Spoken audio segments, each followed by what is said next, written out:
बिस्मिल्लाहिर्रहमानिर्रहीम। इन्नल्लाह व मलाइकतहू युसल्लूना अलन नबी या अय्युहल्लज़ीना आमनू सल्लु अलैहि व सल्लिमू तस्लीमा। सल्लल्लाहु अला हबीबिही सय्यिदिना मुहम्मदिन व आलिही व अस्हाबिही वसल्लम। जी, बीए के अज़ीम तलबा, आज आपके लिए नया मौजू जो कि कॉम्प्रीहेंशन है, उसमें से यूनिवर्सिटी में जो पेपर आए हैं, ख़ुसूसन पंजाब यूनिवर्सिटी के, क्योंकि इसी के जो पैराग्राफ्स हैं, इसी के मटेरियल क्वेश्चंस हैं, वो दूसरी यूनिवर्सिटीज़ में भी अमूमन रिपीट होते हैं। इसलिए पंजाब यूनिवर्सिटी के कॉम्प्रीहेंशन के, जिसमें कि प्रेसी राइटिंग का भी आपको कहते हैं, उसके जो पैराग्राफ हैं वो इंशाल्लाह कोशिश होगी कि आपको वो सारे करवाए जाएं, ताकि आपको उसमें अथॉरिटी हासिल हो। कोई भी पैराग्राफ आप देखें तो आपके अंदर वो सलाहियत हो कि आप उसे हल कर सकें। आज के दिन जो पैराग्राफ हम करने जा रहे हैं वो बीए के पेपर में पंजाब यूनिवर्सिटी में 2010 में आया है। ये ग्रुप 1 में आया है आई थिंक। तो आज के इस लेक्चर में मैं पूरा आपको समझाऊंगा कि ये जो पैराग्राफ है इसमें क्या क्या बातें हैं, किस किस। आज सिर्फ आपको बताऊंगा, पैराग्राफ आपको क्लियर करूंगा, और इससे जो अगला नेक्स्ट लेक्चर होगा उसमें आपको एग्जैक्ट सॉल्यूशन पूरा, जिसमें उर्दू भी होगी और साथ में उसकी प्रेसी भी बनी होंगी, क्वेश्चंस के आंसर्स भी होंगे, पूरे तरीके से मैं खुद अगली वीडियो में, जो कि इसी पैराग्राफ के मुतल्लिक होगी, जो कि पंजाब यूनिवर्सिटी में 2010 में आया है, तो इसका सलूशन होगी। ठीक है ना। आज सिर्फ एक्सप्लेन्ड है, नीचे एक्सप्लेन्ड लिखा हुआ है। इसका मतलब आज मैं सिर्फ वजाहत करूँगा इस पैराग्राफ की, और इसकी वजाहत करने के साथ आप ये कर सकते हैं कि आप इसको सुन लें और इसका सलूशन खुद से हल कर लें, और कल ज़रा देख लें कि उसको कंपैरिजन करके कि आप कहाँ तक ठीक हैं। कल के लेक्चर के बाद इसमें काफ़ी ज़्यादा आपको क्लैरिटी हो जाएगी, और आपको ये करना आ जाएगा कि पैराग्राफ, क्योंकि अमूमन स्टूडेंट्स जो हैं वो कॉपी पेस्टिंग करते हैं, जिसके नंबर इंतहाई कम मिलते हैं। तो बिस्मिल्लाह करते हैं जी, शुरू करते हैं आज इसको। जी, ये पैराग्राफ इस तरह से है। मॉरल सेल्फ कंट्रोल, इखलाकी तौर पर ख़ुद को काबू में रखना। ठीक है ना। यानी कि इखलाकियात में ये है ना कि बंदा जो है अपने आप को काबू में रखे। इधर इखलाकियात इसी चीज़ का नाम है। ठीक है ना। मॉरल सेल्फ कंट्रोल का ही नाम है। ठीक है। सेल्फ कंट्रोल का मतलब होता है ख़ुद को काबू में रखना, मॉरली, इखलाकी तौर पर। And external prohibition of harmful acts, और अपने आमाल में जो है प्रोहिबिशन का मतलब होता है रुका रहे, बाज रहे हार्मफुल, नुकसानदेह काम करने से। यानी कि कहता है कि इंसान एक तो इखलाकी तौर पे उसके लिए ये है कि अपने आप को काबू में रखे, और दूसरा ये है कि वो ऐसे काम ना करे जो कि नुकसानदेह हो। एक्सटर्नल का मतलब बैरूनी तौर पर, यानी कि जो भी आप दूसरों के लिए काम करते हैं, माशरे में जो काम करते हैं, वो एक्सटर्नली होता है। प्रोहिबिशन का मतलब रुका रहे। ठीक है ना। रुकावट यानी बाज रहे, रुका रहे, ऑफ हार्मफुल एक्ट्स, जो भी नुकसानदेह काम है उससे रुका रहे, और अपने आप को अखलाकी तौर पर काबू में रखे।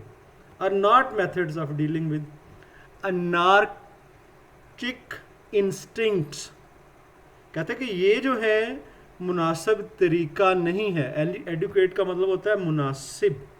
कहते हैं कि ये मुनासिब तरीके नहीं हैं ऑफ डीलिंग विद, कि हम जिसको अमल में लाएं, विद आर अनार्चिक इंस्टिंक्ट्स, जो हमारी बागियाना जज्बात हैं ना।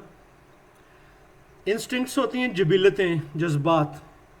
अनार्चिस होती हैं बागियाना। यानी इंसान जो है ना, ये असल में एक हैवान की मानद है। इसके अंदर देखें ना किस किस तरह से कैसे जराइम आपको नज़र आते हैं माशरे में, ठीक है ना। कहता है कि अगर हम अपने आप को कंट्रोल करें कि ये मैंने इखलाकी तौर पे कंट्रोल रखना है जी अपने आप पे, और अपने आप को रोक के रखना है नुकसानदेह कामों से, तो राइटर कह रहा है कि ये जो काम है ना, अगर आप अपने बागियाना जज्बात को ऊपर कंट्रोल बहुत ज़बरदस्त किस्म का रखने की कोशिश करते हैं, या फिर आप जो गलत चीज़ें हैं उनके करने से आप रुके रहते हैं ज़बरदस्ती, ठीक है ना, फिर कहता है कि ज़रा मुश्किल हो जाती है। ज़बरदस्ती किसी चीज़ को भी बेटा हैंडल नहीं किया जा सकता, ठीक है। आप किसी को ज़बरदस्ती कुछ नहीं सिखा सकते। और इसी तरह वो कह रहा है कि इंसान अपने आप को भी ज़बरदस्ती कुछ नहीं सिखा सकता। क्या है? Moral self control. मैं फिर से वो पढ़ रहा हूँ, इखलाकी तौर पर ख़ुद को काबू में रखना और बाज रहना नुकसानदेह कामों से जो कि दूसरों के लिए, ये कहता है कोई मुनासिब तरीके नहीं है हमारी जो बागी जज्बात हैं ना, अनार्चिक इंस्टिंक्ट, उनको कंट्रोल करने का।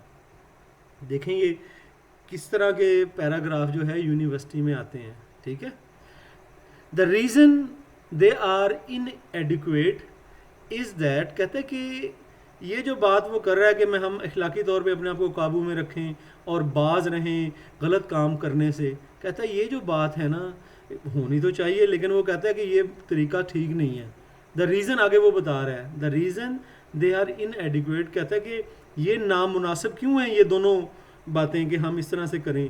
कहता है कि इज़ दैट, उसकी वजह ये है दैट दीज इंस्टिंक्ट्स, कि जो आपकी जिबिलतें होती हैं, जो आपके पैदाइशी जज्बात होते हैं, ठीक है ना, जो आपके ये जो होते हैं ना, जो आपकी पैदाइश के मतलब जो ऐसे जज्बात जो आपके अंदर जिबिलत में मालिक ने रखे हैं, ठीक है ना, वो रहते ही हैं, ठीक है ना। कहता है अगर आप उनको काबू में करने की कोशिश करते हैं ना, एक को दबाते हैं तो वो फिर किसी नुकसानदेह सूरत में दूसरी तरफ सामने आ जाता है, ठीक है ना।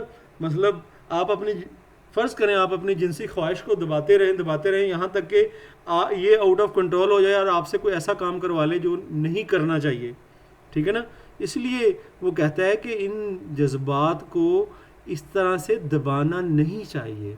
The reason they are inadequate, कहता है कि उनको दबाना या उनको उनसे बाज रहना, कहता है कि मैं कह रहा हूँ कि ये नामुनासिब है।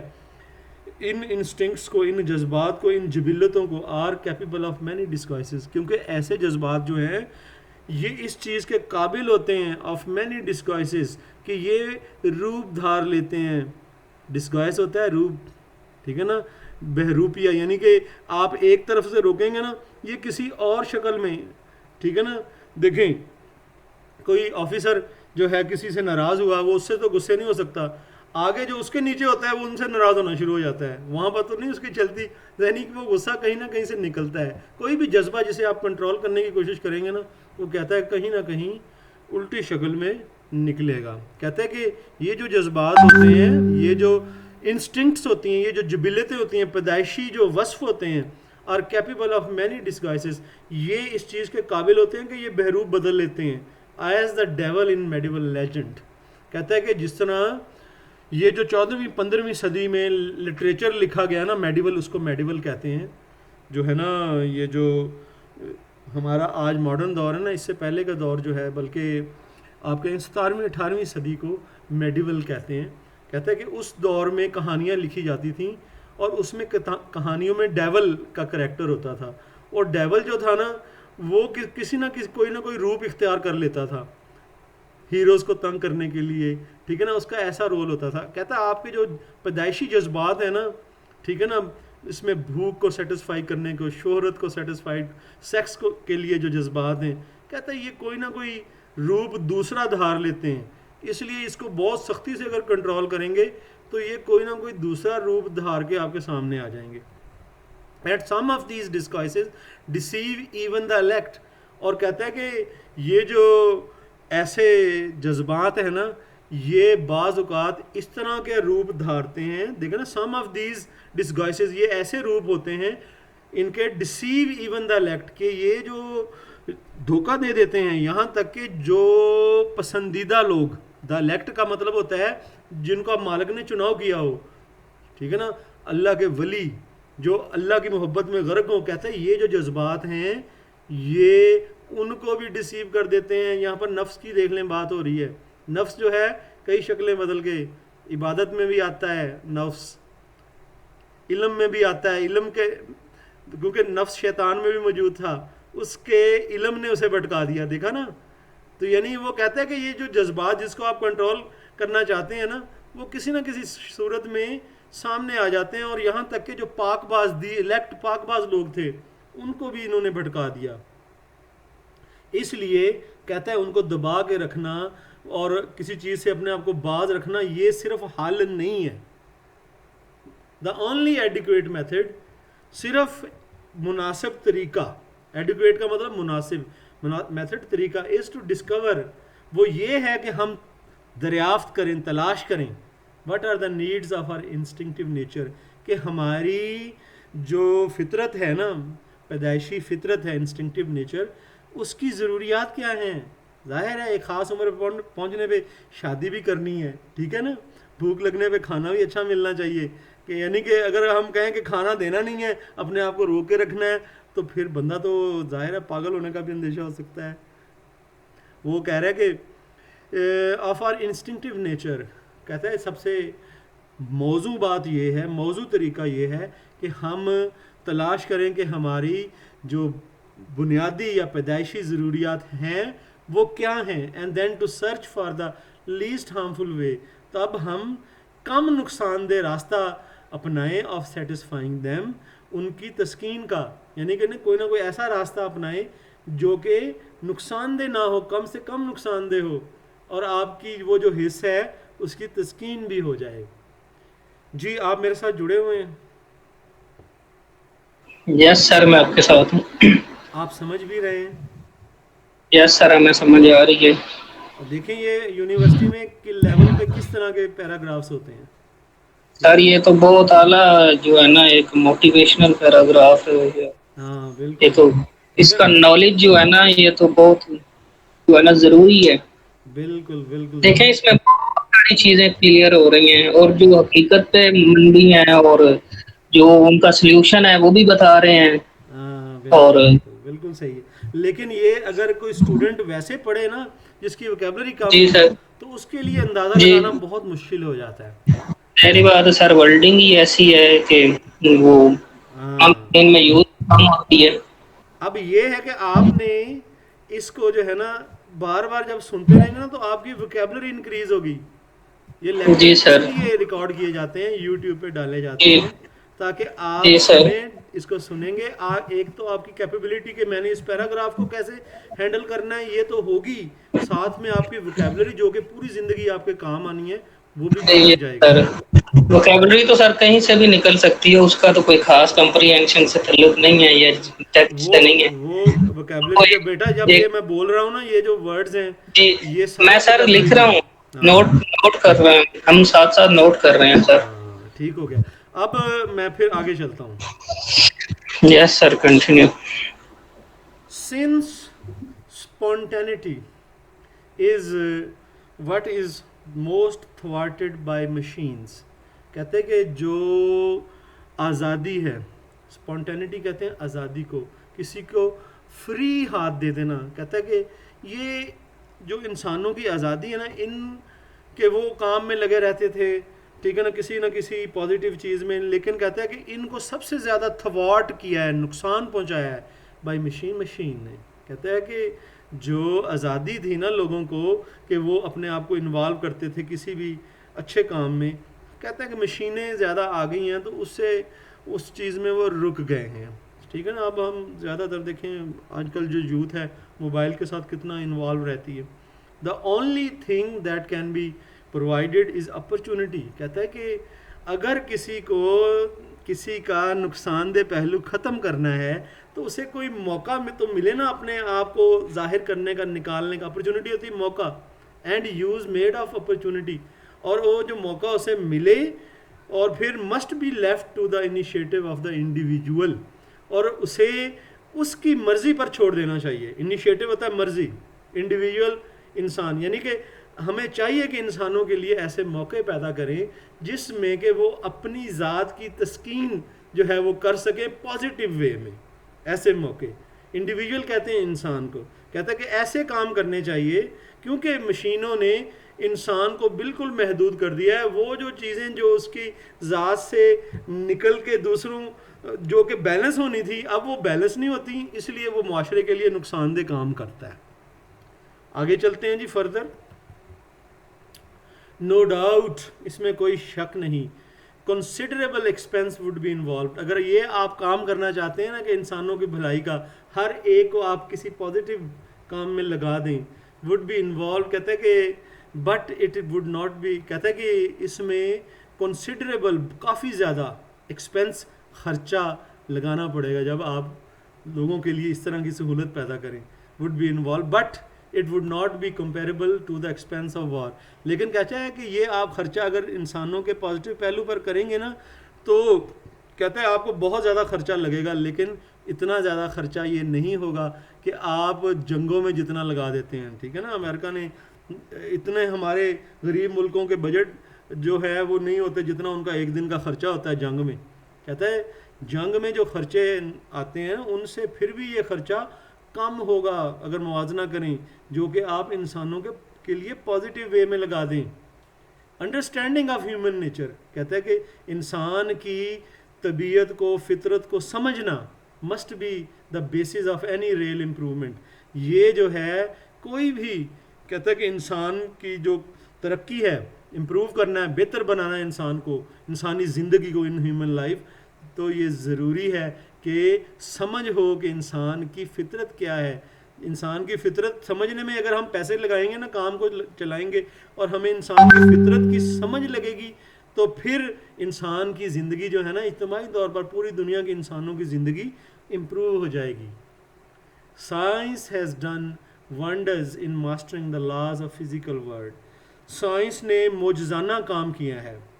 डू वंडर का मतलब होता है मोजज़ाना काम करना, बहुत ज़बरदस्त तरीके से काम करना। इन मास्टरिंग द लॉज, साइंस ने उन कवानीन को जानने में, उन कवानीन को मास्टर बनाने में बड़ा अहम रोल किया ऑफ द फिज़िकल वर्ल्ड, जिसका ताल्लुक़ हमारी मादी दुनिया से है।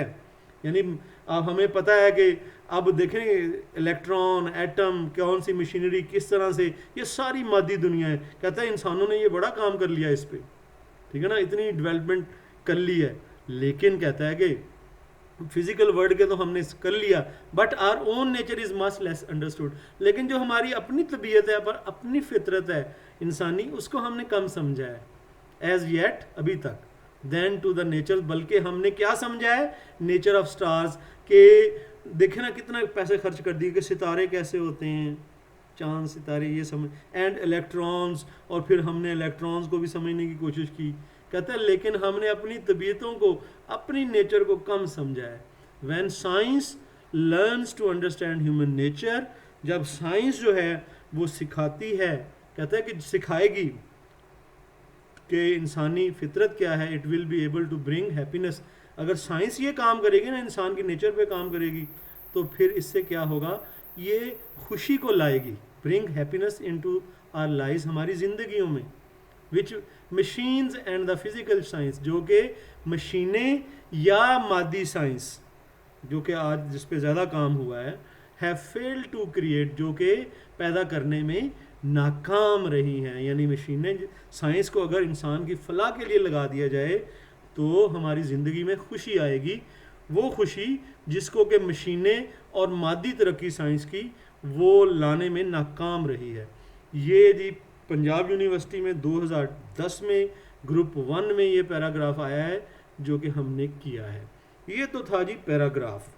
अब देखते हैं कि वो कैसे सवाल करता है। मैं उसका जवाब जो है वैसे बताऊंगा आपको, लेकिन सॉल्यूशन आने से पहले, सॉल्यूशन देखने से पहले आपके लिए ज़रूरी है कि आप इसका सॉल्यूशन खुद से कर लें, ठीक है ना। अभी मैंने आपको पढ़ा के ये सारी चीज़ें क्लियर कर दी हैं, ठीक है ना, बजाय इसके कि आपके पास पेपर हाथ में हो तो सारा आपको खुद समझना पड़ता है। और इंशाल्लाह ये स्टेप है आपके खुद समझने की तरफ एक कदम है। चलें जी, देखते हैं कि आज हमारे पास कौन से क्वेश्चंस हैं इस पैराग्राफ के हवाले से जो कि हमने अभी किया है।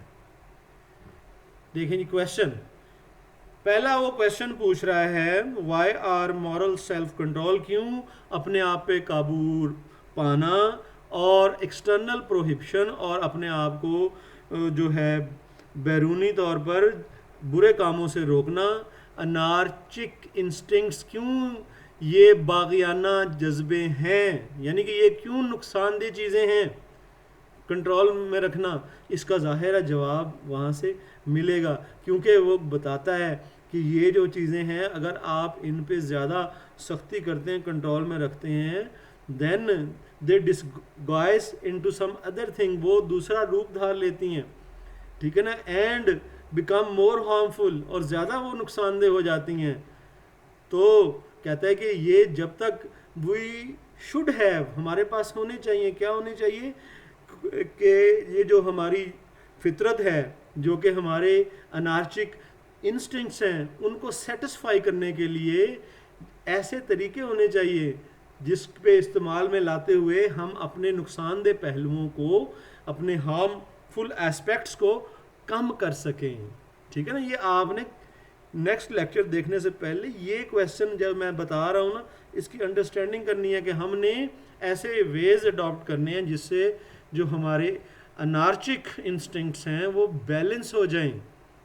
इसमें हमने साइंस की तरक्की को भी मेंशन कर सकते हैं, लेकिन इतना बड़ा आंसर नहीं, शॉर्ट आंसर और टू द पॉइंट आंसर होना चाहिए।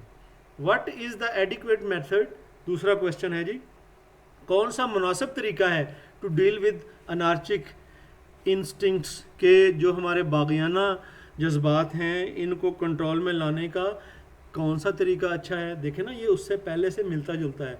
ये तरीका अच्छा है कि साइंस को हम जो है इंसानी नेचर को समझने के लिए इस्तेमाल करें। जब हम इस साइंस को इंसानी नेचर समझने के लिए इस्तेमाल करेंगे तो फिर ऐसे होगा कि हमारे जो अनार्चिक इंस्टिंक्ट्स हैं, बागियाना जज्बात हैं, वो सेटिस्फाई होंगे और हम लेस हार्मफुल हो जाएंगे।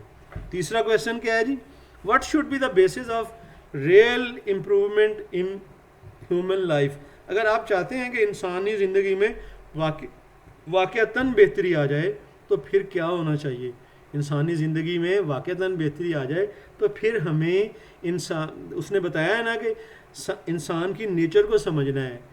साइंस जो है अपने आप को, फिज़िकल साइंस जो है उसमें से निकल के, बल्कि जो ह्यूमन को समझने वाली है, ह्यूमन नेचर को समझने के लिए साइंस को अपना जो है ना, अपने आप को वक्फ करना होगा साइंसदानों को, ताकि इंसान की नेचर समझी जा सके। इस तरह से खुशी जो है, अब वो अगला क्वेश्चन इसके मुतल्लिक है, how can science help humanity to achieve happiness. किस तरह से साइंस इंसानियत को जो है खुशी हासिल करने के लिए मदद कर सकती है। कैसे मदद कर सकती है जी, साइंस में अगर हम वॉर में अपने पैसे नहीं लगाएंगे, वही पैसे हम साइंस में लगाएंगे इंसानी नेचर को समझने के लिए, तो फिर नेचर को समझेंगे तो फिर हम एक दूसरे की खुशी का ख्याल रखेंगे, उसको प्रमोट करेंगे, और इस तरह से ये चीज़ हमें समझ में आएगी। Suggest a suitable title for the passage. ठीक है ना, कहता है कि जो मुनासिब मौजू है ना, टाइटल कहते हैं उसका, हेडिंग, वो कहता है इस पैसेज का बताएं। अब हेडिंग हमने देखें, इसमें पूरा पैसेज हमने देख लिया, science for understanding of human nature. Science, ये एक इसका देखें ना, science for understanding of human nature, ये एक इसका टाइटल हो गया। हाँ, रियल फाइंडिंग रियल हैप्पीनेस, ये दूसरा हो गया। बहुत से जो आपके जहन में आ सकते हैं, आप बना सकते हैं, ठीक है, आपने बनाने भी हैं। कल इंशाल्लाह अगले लेक्चर में फिर इस पे डिस्कशन भी होगी। सर ये जो सजेस्ट वाला है, ये जरा आपकी आवाज क्लियर नहीं थी, कट रही थी। सजेस्ट अ सूटेबल टाइटल, हर कहानी का एक ऊपर होता है ना, जैसे बेटा कहानी है वो लालच बुरी बुला है, उसका टाइटल क्या है, थर्स्टी क्रो, ठीक है, टाइटल होता है उसका उन्वान। यस, वो कहता है कि ये जो पैराग्राफ है इसका आपने उन्वान देना है। उन्वान जो है वो 3-4 वर्ड्स में होना चाहिए। जी सर। ठीक है ना। मैंने आपको वो दो उन्वान अपने से सोच के बता दिए, और भी ये उन्वान बना सकते हैं आप। ये अपडेट कर दें, उन्हीं की तो आवाज कट रही थी। हाँ जी, हाँ जी, ठीक है। Make a precis of the passage, और आपने प्रेसी बनानी है इस पैसेज की। प्रेसी बनाने का मतलब है कि इसमें अगर 150 वर्ड है ना, आप प्रेसी में आप 50 words, one third of the words, इतनी जो है अप्रॉक्सीमेट उसकी जो है ना लेंथ होनी चाहिए प्रेसी की, इतने वर्ड होने चाहिए जो कि वन थर्ड हो ओरिजिनल पैराग्राफ का, और तकरीबन ओरिजिनल पैराग्राफ की ऑलमोस्ट सारी बातें उसमें डिस्कस भी हो जाएंगी। ठीक है ना। प्रेसी इंशाल्लाह इसी पैराग्राफ को कल इसका सलूशन मैं दूंगा, और इसका प्रेसी भी आपको दूंगा। लेकिन उससे पहले आपने इसको अपने तौर पे हल कर लेना है, सलूशन देखने से पहले, सलूशन को देख के फिर नहीं। ठीक है। ये जो था जी आज हमारा कॉम्प्रीहेंशन के हवाले से लेक्चर था, और बहुत शुक्रिया कि आप मेरे साथ रहे। इंशाल्लाह अगले लेक्चर में फिर हम साथ होंगे। अगला लेक्चर इसके पैराग्राफ के सलूशन के हवाले से होगा। I wish everybody best of luck.